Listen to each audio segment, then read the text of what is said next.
আমি বিএনপি হইয়া বলতাছি, হয়তো বা বিএনপির লোকজন আমার প্রতিও খুশি হয় যে ফজলুর রহমান কি কয়। হ্যাঁ, বিএনপির কোনো লোক তো উকিল যারা কেউ জেলে থাকে নাই বা বড় নেতা যারা কেউ জেলে থাকে নাই। আমি যখন বললাম my lord he is a freedom fighter, বীর মুক্তিযোদ্ধা মাই লর্ড, সঙ্গে সঙ্গে প্রতিদ্বন্দ্বী উকিল ওইটা বললো মুক্তিযোদ্ধা কোনো জিনিস না, এগুলো ভুলে দেন, মুক্তিযোদ্ধা বাদ দেন, মুক্তিযুদ্ধ যদি না থাকে আমি বাঁচতে চাই না। এই 10 মাস যাবৎ কোর্ট যেভাবে চলতেছে এইভাবে কোর্ট কোথাও চলে না। এটা একটা দেশ, এটা একটা বিচার বিভাগ। আমি তো সিনিয়র অ্যাডভোকেট, আমি তো বলতেছি, আমাকে কালকে তারা জিজ্ঞাসা করেন কারণ যে আপনি কথাটা সত্য বলছেন না।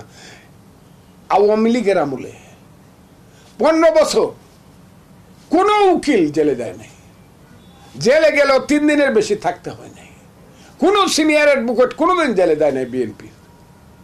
এমনকি বিএনপির কোনো নেতা হাইকোর্টে যদি আসছে বেল হয় না এমন কোনো নেতা নাই।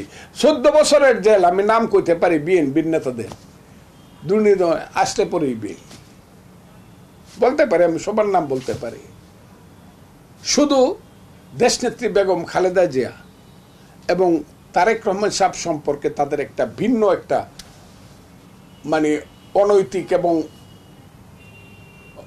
বেআইনি একটা অ্যাটিচিউড ছিল, এবং যে কারণে তাদেরকে সবাই ঘৃণা করছে যে খালেদা জিয়ার মতো নেত্রীকে জেলখানায় রাখে। কিন্তু অন্য যারা আছে, আমি বিএনপি হইয়া বলতাছি, হয়তো বা বিএনপির লোকজন আমার প্রতিও খুশি হয় যে ফজলুর রহমান কি কয়। হ্যাঁ, বিএনপির কোনো লোক তো উকিল যারা কেউ জেলে থাকে নাই বা বড় নেতা যারা কেউ জেলে থাকে নাই, গেছে জেলে, হাইকোর্টে আসছে বেল।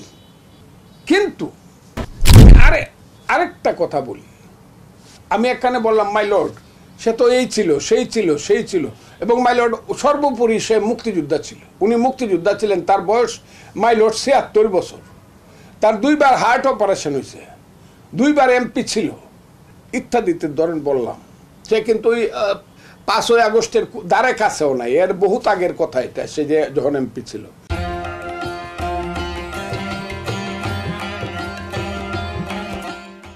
76 বছর মৃত্যু পথযাত্রী, সে ট্রলিতে জেলখানায় গেছে। আমি যখন বললাম my lord he is a freedom fighter, বীর মুক্তিযোদ্ধা মাই লর্ড, সঙ্গে সঙ্গে প্রতিদ্বন্দ্বী উকিল ওইটা বললো মুক্তিযোদ্ধা কোনো জিনিস না, এগুলো ভুলে দেন, মুক্তিযোদ্ধা বাদ দেন। আমি বললাম মাই লর্ড আমাকে আপনি মাফ করেন, ও হইল রাজাকার।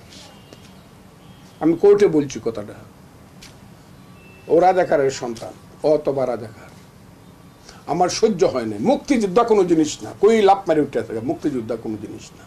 তো এই দেশে এটা চলছে, এটা চলছে। আইন আদালতটা এমন একটা জায়গাতে গেছে, এই যে মব জাস্টিস ও মুক্ত মুখ যেভাবে কথাবার্তা কয় দেশের বিরুদ্ধে, আমার সব কথারই কথা আছে, কিন্তু আমার সর্বোচ্চ কথা হইল যে রাজাকারের বাচ্চারা বলে, আলবদরের বাচ্চারা, স্বাধীনতা বিরোধীরা এখনো বলে, স্বাধীনতা বিরোধীর সন্তানেরা এখনো বলে বাংলাদেশ ওই ষড়যন্ত্রের ফসল, মুক্তিযুদ্ধ বলে কোনো জিনিস হয় না। এই কালকেও বলছে কিসের মুক্তিযুদ্ধ হয়েছে, এটা ইন্ডিয়া লাগায় দিছে ষড়যন্ত্র করে। যারা এই মুক্তিযুদ্ধকে যারা ষড়যন্ত্র বলে, আমি হইলাম প্রধান ব্যক্তি, হইল তাদের বিরুদ্ধে কথা বলি। এখন সবাই বলে আরে আল্লাহ ফজলুর রহমান তো বিএনপির বিরুদ্ধে কথা বলতেছে। না, এটাও যদি বিএনপি না বুঝে তাহলে আমার কপাল খারাপ। মুক্তিযুদ্ধ যদি না থাকে আমি বাঁচতে চাই না, মুক্তিযুদ্ধ না থাকলে বাংলাদেশ থাকে না। কারণ মুক্তিযুদ্ধ হয়েছিল বলে পাকিস্তান ধ্বংস হয়ে বাংলাদেশের সৃষ্টি হয়েছে। সেই মুক্তিযুদ্ধকে যারা স্বীকার করে না বা স্বীকার করতে চায় না, তারা চায় পাকিস্তান, তারা তাদের বাপের দেশে যাইতে চায়। তাদের যে বাবারা 1971 সনে হানাদার বাহিনী হিসাবে এখানে আইসা আমার 30 লক্ষ লোককে হত্যা করেছিল, আমার 2 লক্ষ মা বোনের ইজ্জত নষ্ট করেছিল, সেই দেশে তারা, সেই দেশের সঙ্গে এখন তাদের খুব মিল। আরে বাবারারে পাইছি, 54 বছর আগে যে বাবারা গেছিল সেই বাবারারে পাইছি। আমি সেই কারণে প্রতিবাদ করি, আমি শুধু কথার প্রতিবাদ করি।